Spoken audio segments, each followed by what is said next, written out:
నిజామాబాద్ జిల్లా పాల్కొండలో ఊరు మల్లకొండ అనేవారు. ఇక్కడ నిమిషాంబా దేవి యొక్క వార్షికోత్సవం జరుగుతుంది. మరి ఈ యొక్క విగ్రహం అనేది పంచలోహ విగ్రహము, 522 సంవత్సరాలు పూరినటువంటి విగ్రహము.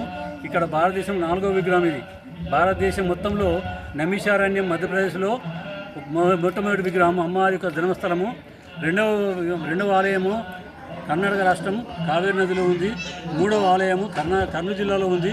4వ ఆలయం పాల్గొనలే. అంటే విగ్రహాలు ఉన్నటువంటి పుణ్యక్షేత్రాలు 4 మిగతా అన్ని ఆలయాల్లో ఇటీవల నిర్మాణం చేసుకుని ఇటీవల మద్రాసు వివిధ ప్రాంతాల నుంచి కొనుక్కున్న విగ్రహాలే తప్ప ఒరిజినల్ అసలైన విగ్రహాలు కావు. మరి పూర్వం ఎంతో చరిత్ర కలిగిన విగ్రహాలు ఆలయాలు అనేటువంటి మొత్తం భారతదేశం 4 కాబట్టి ఈరోజు మన తెలంగాణ రాష్ట్రం నుంచి కాకుండా నాగ్పూర్ నుంచి కూడా బంధువులు వచ్చిండ్రు. ఎందుకంటే విశేషమైనటువంటి అమ్మవారి యొక్క శక్తి సామర్థ్యాలు, అమ్మ యొక్క గొప్పతనము, అమ్మవారి యొక్క ఫలితనం వల్ల, ఆమె యొక్క గొప్పతనం వల్ల ఈరోజు ఎంతోమంది ఇక్కడికి రావడం జరుగుతుంది.